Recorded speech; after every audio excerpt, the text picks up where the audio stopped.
Bom, vamos iniciar então o estudo. Temos aqui conosco mais uma vez a Inês. Olá. Olá, Eu só Inês. vou pegar a Bíblia que eu esqueci de pegar, tá? Certinho. Pode falar. Certinho. Agradecemos, então, né, a Inês por estar aqui conosco mais uma vez, para continuar a tratar desse assunto sobre família, né? Eu li agora há pouco o capítulo, consegui ler só agora há pouco. Muito interessante. É interessante, né, Inês, que ela é muito prática, muito prática. Então, Sim. dentro de cada parágrafo, assim, tem várias lições práticas do que fazer, né? Para os pais, para as mães. Muito interessante. Então, olá para vocês. Hoje eu não estou em casa, eu estou aqui no Projeto Líder, em Vitória. Aí estou um pouco improvisada aqui. Essa iluminação tá bem, mas eu estou na sala aqui, ao outro lugar que eu consigo, né, para a gente falar. Esse assunto, gostaria que vocês quiserem participar, quiserem opinar, nós vamos estudar um pouco um assunto extremamente relevante, que é a influência do lar, né? A influência do lar é algo de extrema importância, porque é a célula da sociedade. Vamos pensar nesse assunto, nós vamos pensar lá no Éden. Sabe, quando Deus fez Adão e Eva, eu falo, Deus que criou o homem em duas partes, homem e mulher, Deus projetou uma família. Então, a criação humana foi a criação de uma família. Um casal, dois seres que juntos podia trazer outra vida à existência. Então, o casamento é uma instituição dada por Deus no Éden. O primeiro casamento foi feito por Deus. Ele abençoou Adão e Eva e falou para ele, agora o homem deixa pai e mãe, né? E se torna uma só carne. Então, essa mulher é carne da sua carne, osso dos seus. São duas partes de um todo. Olha que lindo, né? E que a questão da influência do lar. É muito bom ver o que Deus deseja, e não para uma frustração, não para achar que é um ideal utópico que não pode ser atingido, mas são orientações práticas. É possível quando um casal está disposto a tentar. Então, não é algo que é algo inatingível, mas, ao mesmo tempo, também é alguma coisa que nós podemos ir praticando de acordo com a possibilidade de cada um, mas é a disponibilidade em fazer lá o quê? O lugar mais atrativo do mundo. Fazer do lar o lugar mais atrativo do mundo para a criança. A criança deve gostar de estar em casa. Deve ser interessante para a criança a presença da mãe. Então, aqui, dois detalhes interessantes. Fazer o lar um atrativo, e qual seria a maior atração do lar? A presença da mãe. Então, eu entendo que esse assunto foi trazido para... Eu olhei a semana passada e falei, a Cláudia, era legal um homem falar, porque depois fala a responsabilidade do pai. Mas eu acho muito importante porque eu vivi uma experiência muito forte, muito marcante nessa relação. Numa sociedade onde você vai me dizer, isso é utópico mesmo, como que num lar hoje vai estar a presença constante da mãe para criar uma criança? Então, eu digo para vocês que eu fiz opção em ter um filho novamente com 40 anos de idade. Então, eu escolhi ser mãe. E eu não tinha a dimensão do que exatamente o que eu ia fazer quando eu tivesse o filho. Tinha uma irmã minha que se comprometeu a cuidar, depois ela teve outros planos e não ia cuidar dele. Então, quando eu tive meu filho, eu fiquei de licença, sem saber o que ia fazer, e depois eu e meu marido combinamos que nós dois íamos diminuir a jornada de trabalho para nós cuidarmos dele. E Deus foi encaminhando que eu, faltando 4, nem 5 anos para eu me aposentar, eu acabei deixando o trabalho para ser mãe em tempo integral. É uma realidade que exige um sacrifício. Nós precisamos, foi preciso, Deus foi nos conduzindo a diminuir o nosso poder de compra, a aprender a viver com menos e com mais autonomia. Eu fiquei... Hoje, então, eu trabalho... Depois nós passamos a ser missionária, quando ele tinha 12, 13 anos, ele acompanhando com a gente. Nunca mais, eu não tive mais um emprego assim, de 8 horas por dia. Agora eu trabalho tempo integral para Deus, e meu filho está com 18 anos. Mas durante 15 anos, depois ele foi para a escola missionária, mas nós também estávamos na escola missionária, a maior influência e a presença, ele teve a presença da mãe e grande parte do pai 24 horas por dia. Exige fé? Sim. É possível? É, porque Deus está pedindo.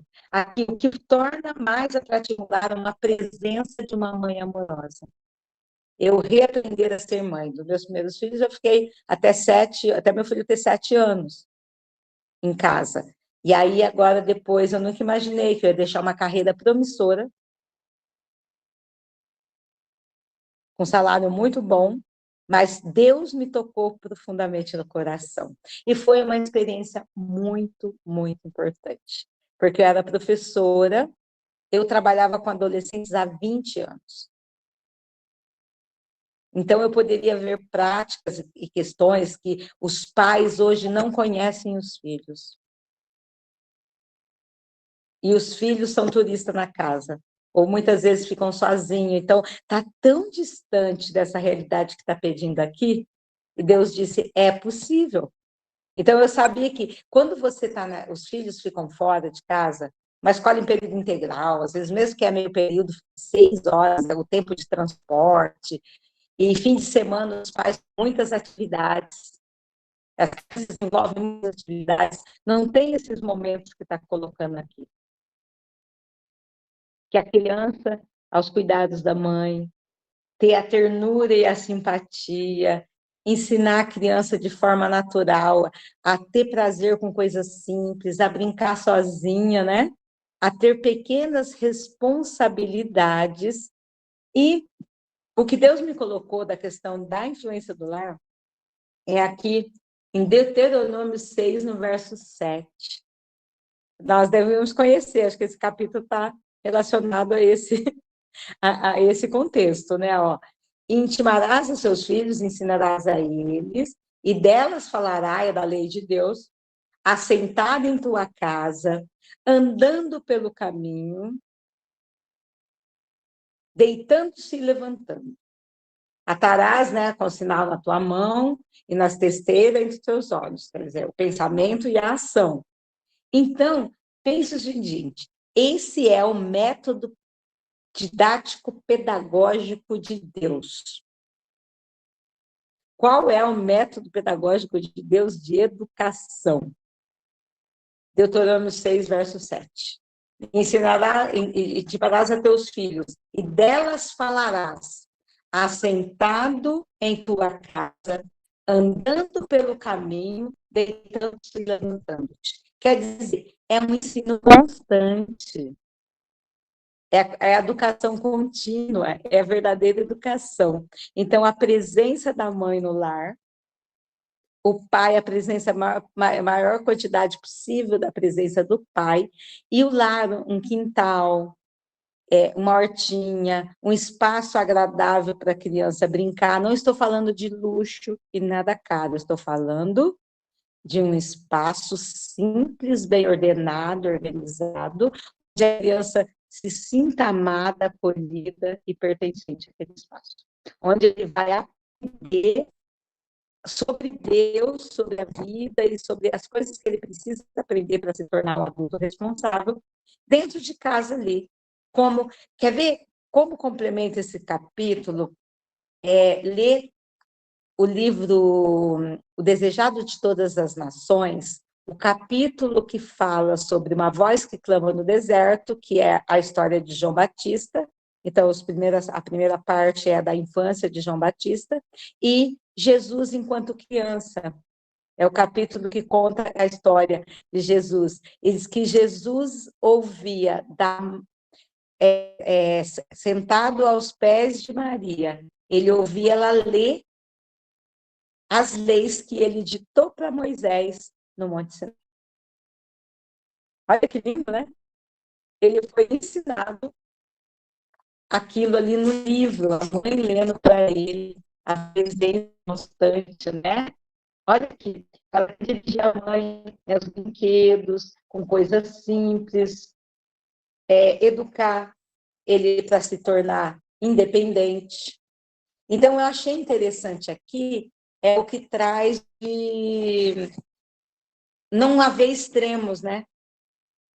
Porque a gente, enquanto educadora, a gente acaba assim que as crianças hoje, os pais, têm a criança como a boneca dos pais, um brinquedo dos pais.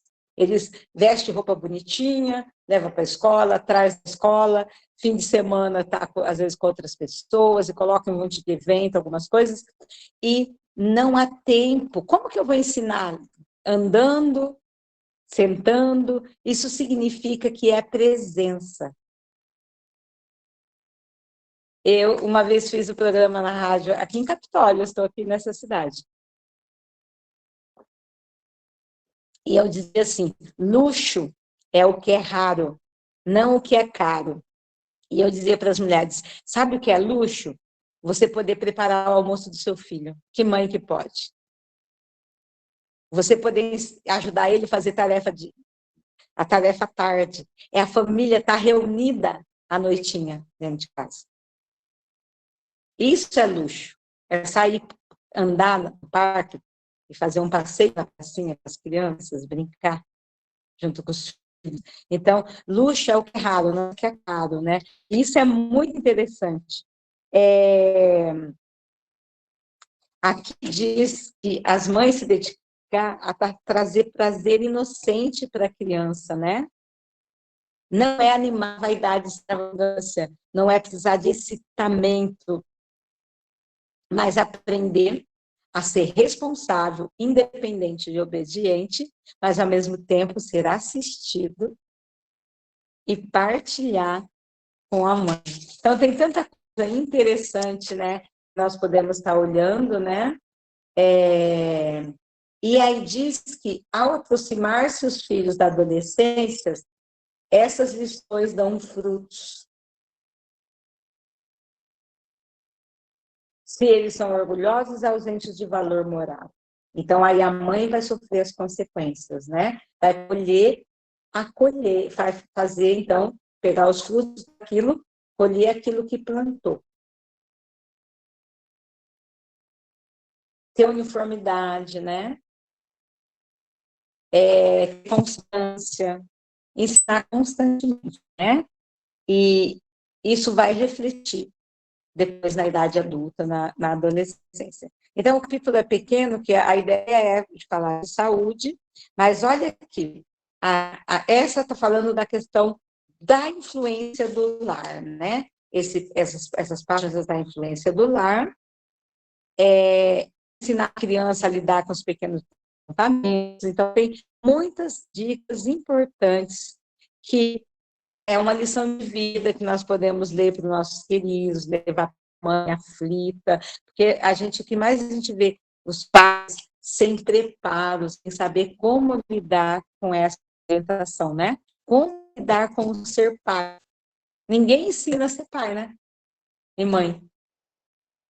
E isso é a tarefa mais importante da vida. Deus nos confia essas crianças, né? A Natália está aí, né, com mais um filhinho, pequenininho, então é bom para você, Natália, né? Ah, eu vi ler o desejado, sabe? Ler a orientação da criança, e você vai ver quão importante são essas lições. E agora, nós vimos aqui a questão da influência do lar e da importância da presença da mãe. Esse é o ponto mais importante para nós ressaltarmos, e a educação contínua, no sentido que nós falamos para os nossos filhos, continuamente, não é passar uma informação, é estar presente, olhando.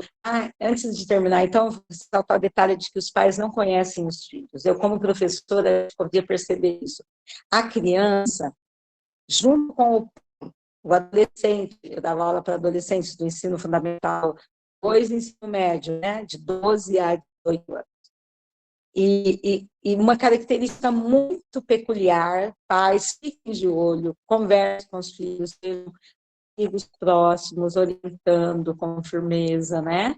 É assim, dura e firmeza. Ser amigo, então ter esse equilíbrio, sem aspereza, mas firmeza. Princípios rígidos estabelecidos. É fácil? Não. Mas com Deus isso é possível. Mas quando o menino sozinho, junto com os pais, em uma reunião, ele tinha outro comportamento. Uma maneira totalmente diferente de se colocar do que ele se colocava. Porque o adolescente Deus, ele já logo entende que ele fica tanto tempo longe dos pais, que é muito fácil para ele conseguir ter uma postura na frente dos pais. Porque é pouco tempo. Então, eles não precisam necessariamente ser o que os pais querem. Eles só precisam fazer o que os pais querem na presença deles. Então, muitas vezes a gente tem dificuldade com os adolescentes e os pais, algumas vezes, não acreditavam no que a gente falava. Falava aquela marcação. Mas qual é o detalhe? Não conheciam o filho, porque não tinha tempo para isso. E aí, quando você fica 24 horas com o filho, essa experiência é um crescimento que a nossa geração não conhece. Eu vivi essa experiência que eu jamais julgava que eu ia viver. Você viver 24 horas com seus filhos, com seu filho, você sabe exatamente o defeito de caráter que ele tem. Você sabe muito bem a dificuldade que ele está de lidar, o afrontamento, você sabe a rebeldia dele. E o pior, é o melhor, né? É você olhar para o defeito de caráter do seu filho. Ele é tão pequeno, como que ele pode ter isso? E aí você olha para você e Deus mostra, herdou de você. Isso é um crescimento, gente, um crescimento espiritual. Eu falo isso pro meu filho, filho, a salvação está dada, ele está com 18 anos. Você agora está aprendendo a fazer as suas escolhas. A salvação, Jesus já nos deu. Você teve toda a base, mas é a base. Agora você vai fazer a sua escolha. Só que tem uma coisa, filho, eu quero que você vá no céu comigo, porque ser mãe de você me tornou uma pessoa mais consagrada. Porque o me relacionar com ele constantemente, gente, é muito difícil. É trabalhoso, não tem férias. Meu filho, até os 15 anos, eu nunca deixei ele dormir sozinho em outro lugar. Não deixava ele sozinho com outras pessoas. A gente se socializava, saía com as pessoas, ia na igreja, nos eventos, mas sempre estava eu e o pai, ou eu ou o pai. Se tínhamos visita em casa, ele dormia no quarto com a gente. Então, assim, não era uma prisão, mas era uma vigilância, era um cuidado assistido, né? Ele teve muitos amigos, brincou, viajamos muito, fomos missionários por muitos anos, ele tem uma vida, assim, bem da maneira que Deus colocou, com muito aprendizado. No entanto, foi algo difícil, exige dedicação exclusiva, constante. Você ficar com a criança, você estando bem, estando mal, você vê os defeitos, e aí eu orava a Deus e clamava, Senhor, parece que não tem crescimento, mas você não se ilude, você vê a realidade. E Deus, um dia, eu muito preocupada, muito assim, Deus falou assim, você está com medo de quê? Você não é mestre dele, você é só auxiliar, a mestre é o Espírito Santo. Gente, veio esse pensamento em mim, foi tão lindo, porque eu falei, gente, como que eu vou alfabetizar? Como que eu vou ensinar? Eu sou professora de história, mas eu não sei alfabetizar. Tantas coisas para ensinar, e eu entendendo a dificuldade com aquilo, e Deus me disse, você é auxiliar do Espírito Santo. Deus nos confia uma criança para nós cuidarmos da melhor forma. Com orientação e busca de Deus é possível. É possível. Então, aí quando eles crescem, eles tiveram uma base. Mas cabe a eles a escolha adulta. Mas nós seremos muito melhores. Porque Deus vai nos dar a oportunidade de trabalhar o nosso caráter, que a gente vê refletindo nos filhos, os defeitos que nós temos que reproduzir nos filhos. Se você vive 24 horas por dia com ele, você vai ver isso. E você vai ensinar, tem coisas que eu faço com meu filho até hoje. Outro dia eu vi uma fala de alguém, e eu falei, cabia certinho. Porque aí eu repito de novo, repito. E aí é um psicólogo comentando, ele disse assim, disse que com ele tinha 17 anos, a mãe dele orientando, ele falou assim, mãe, você não cansa de falar, não está cansada de falar isso? Já falou mais de 1000 vezes. Ela falou, sim, filho. Quando eu falei pela segunda vez, eu já estava cansada de falar. Então, por que a senhora não para? Foi porque você não aprendeu ainda. Esse não é o método que Deus usa com a gente? Deus é paciente, longânimo, mas ele não larga para lá. Ele continua ensinando, continua ensinando. E a gente, enquanto pai, vai conseguir ter essa postura se nós não convivemos com nossos filhos? Os filhos vão ter dificuldade de aprender como nós temos. Eles vão fazer outras escolhas, mas nós vamos continuar falando.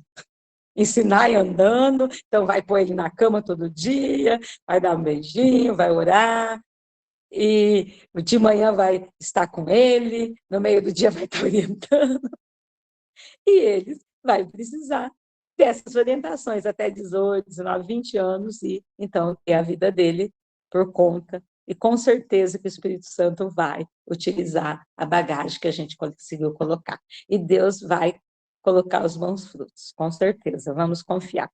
E aí vem a personagem, o pai, a responsabilidade do pai.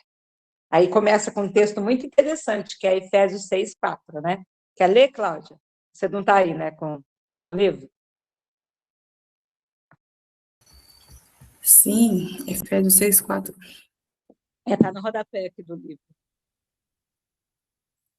Só um minuto.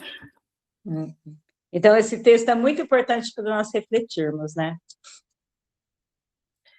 E vós, pais, não provoqueis a ira aos vossos filhos, mas criai-os na doutrina e admoestação do Senhor. Uau! Isso foi muito importante para mim. Quando a gente perde a paciência, né? Em alguns momentos, Deus me mostrou, você provocou a ira do seu filho. Quem já foi lá pedir desculpa para o filho? Admitir que errou.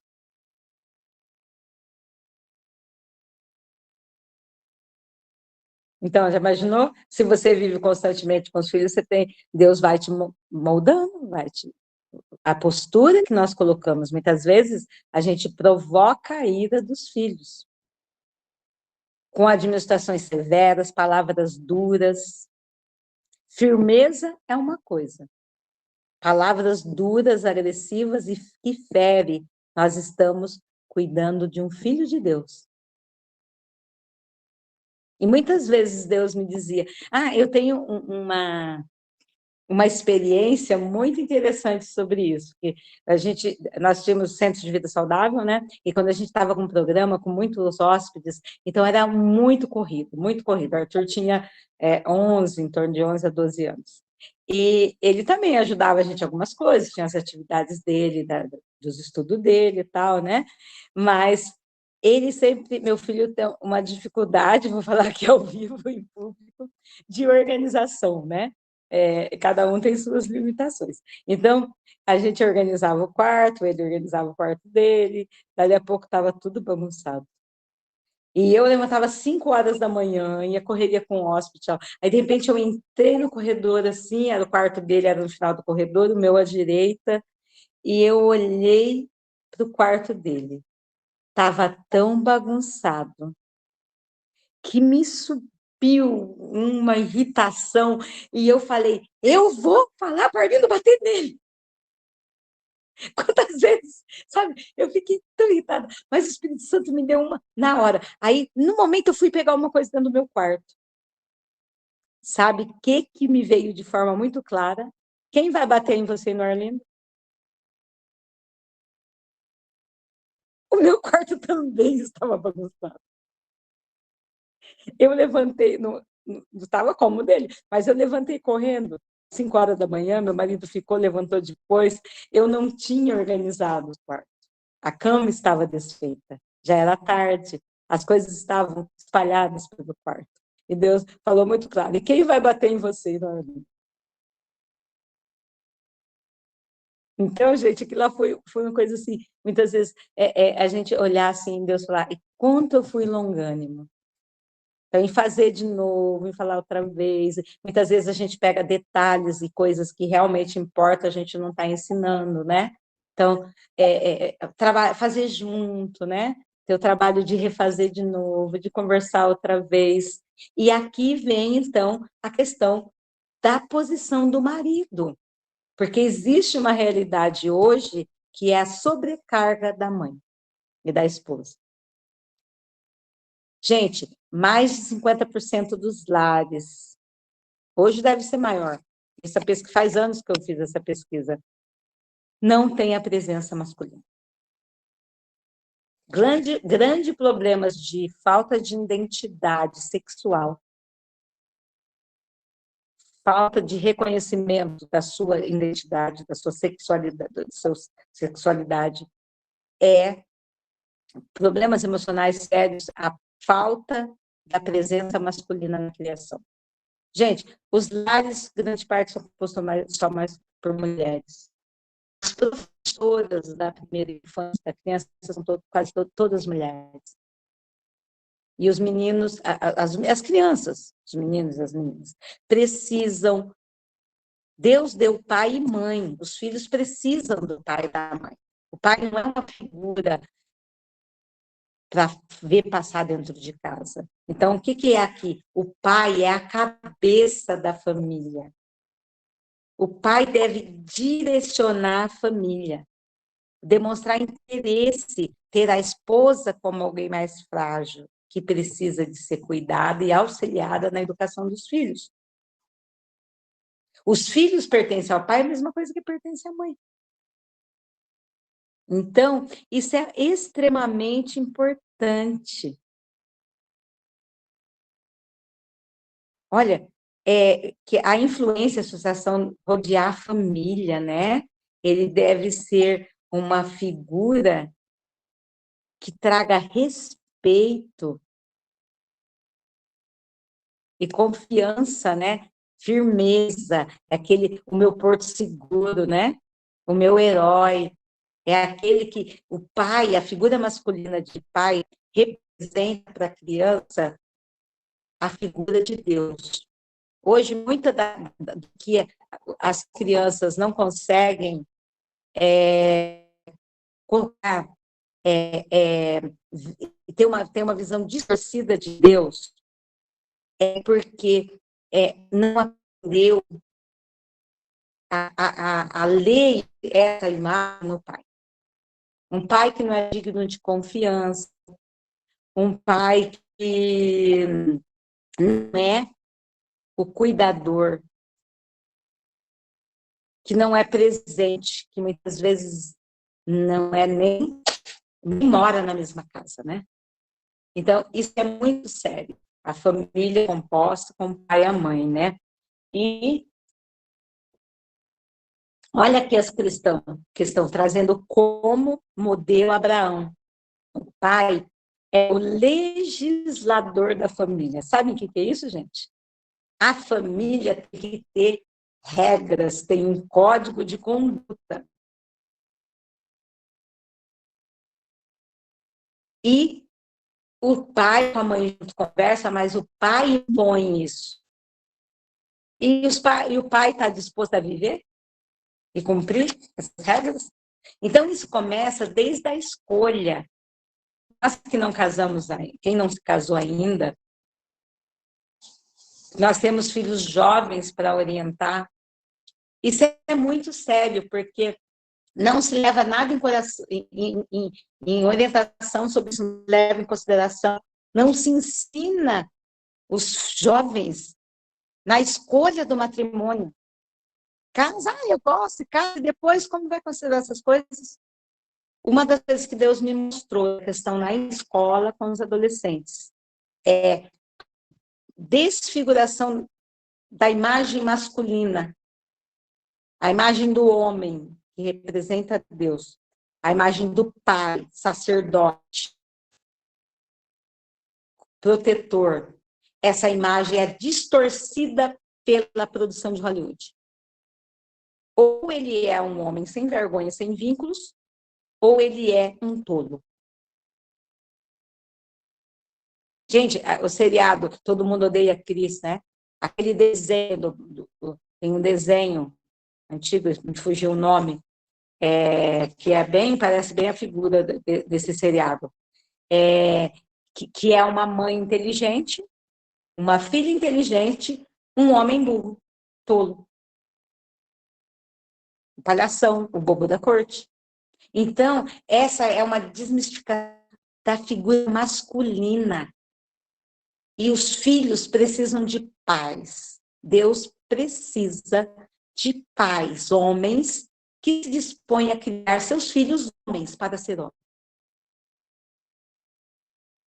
Para ser o sacerdote da família, para ser o legislador da família, né? Porque provedor é Deus, gente. Ele dá o homem, a mulher também pode agir. Mas o pai, o cabeça da família, o legislador do sacerdote. A quem compete levar a família de manhã e à noite aos pés de Cristo? O pai. A quem que Deus vai cobrar?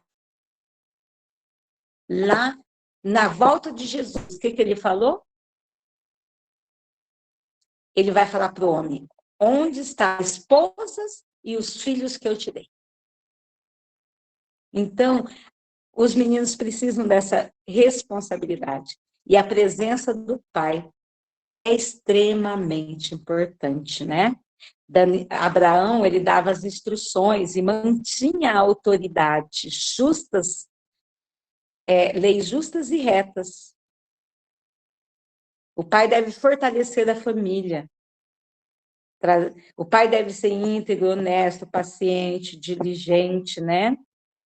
E praticar o que ele ensina. Gente, o maior problema na educação hoje, sabe qual é?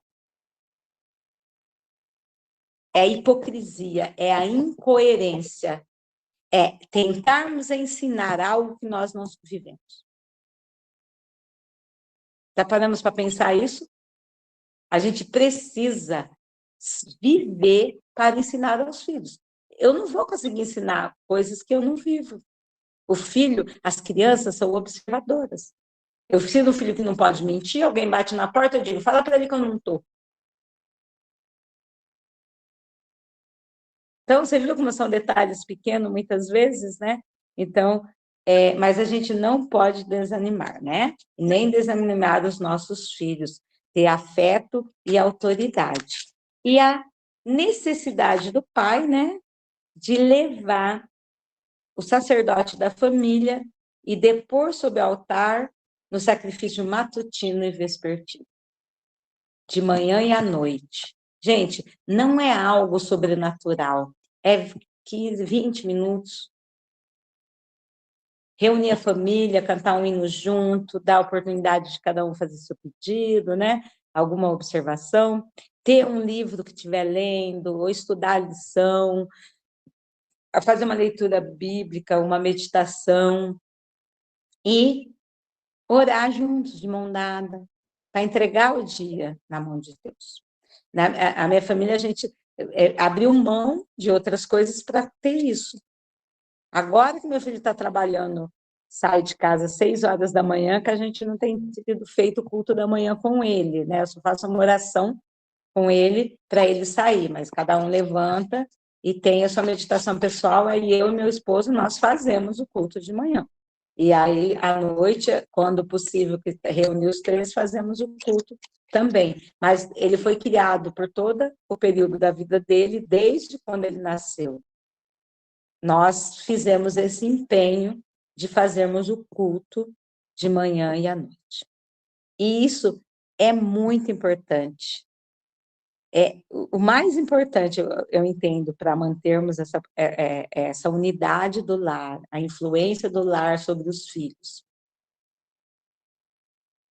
E terminar dizendo, por exemplo, muitas vezes nós não tivemos modelo, e aí nós não sabemos o que fazer. Então, mas Deus, a gente pode buscar informação, Deus pode nos orientar. Nós viemos de lá, nós temos que romper o ciclo. Nós não podemos manter esse ciclo de um lar desordenado, né? Podemos, a qualquer momento, mudar. Já estou com mais idade, mas vamos ter uma rotina, uma organização, poder, mesmo que seja sozinho, né? Ter o nosso culto de manhã e à noite, se for em 2 pessoas, e influenciar as pessoas quando vier na nossa casa, né? Para eles verem como que a gente vive para buscar Deus, é o nosso sacrifício vivo de manhã e à noite, né?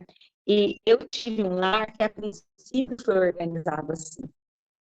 Até uns 7, 8 anos, o que me marcava muito, eu lembro da preparação para sexta-feira, que começava a limpar a casa cedo, mais cedo, cozinhava, né? Na hora do pôr do sol, a gente estava todo mundo tomadinho um banho, fazia um pôr do sol, e o pôr do sol de sábado à tardinha, sábado à noitinha. E isso ficou marcado na minha mente. Aí meus pais se desviaram. Quando eu tinha 12 anos, meus pais se separaram. Minha mãe abandonou os caminhos de Deus. Tinha as irmãs mais velhas que já eram casadas. E eu fiquei sozinha para seguir os caminhos de Deus. Com 14 anos, a minha mãe se tornou uma mulher, uma moça adolescente de novo, com mais de 40 anos. Então, mas aquela imagem ficou em mim. O cheirinho de pão assando na sexta-tarde, a reunião da família no pôr do sol. E quando eu me casei, eu mantive isso.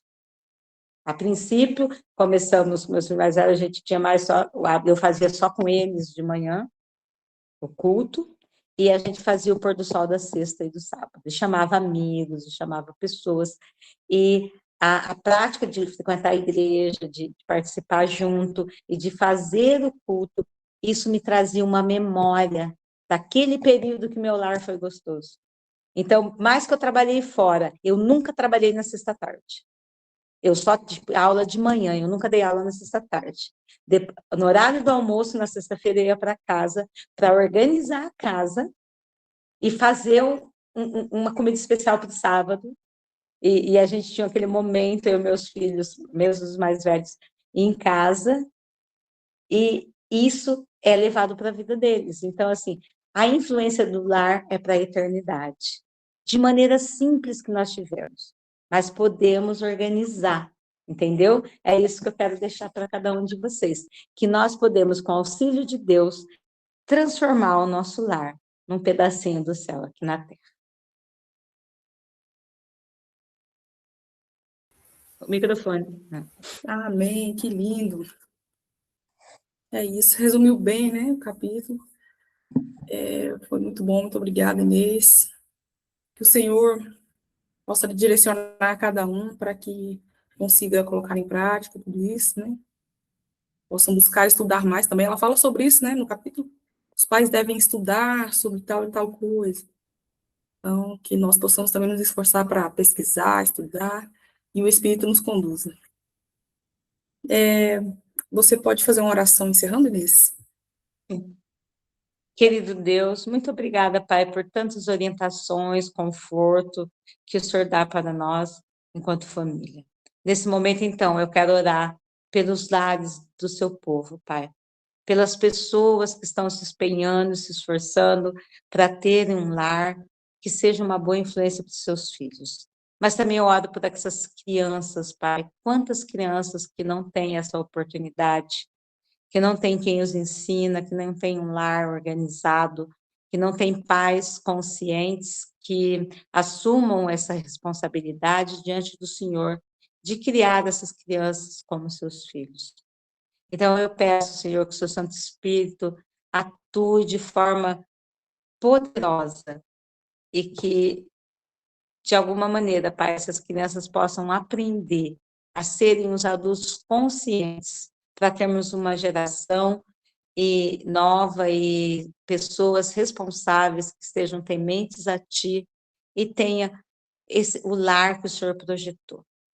Mas o meu maior desejo, Pai, é que Jesus volte. Então, em nome de Jesus, né, eu peço que Jesus volte logo para nós podermos, então, ter os lares restaurados e ter novamente, né, a nossa vida junto com o nosso Pai Celestial.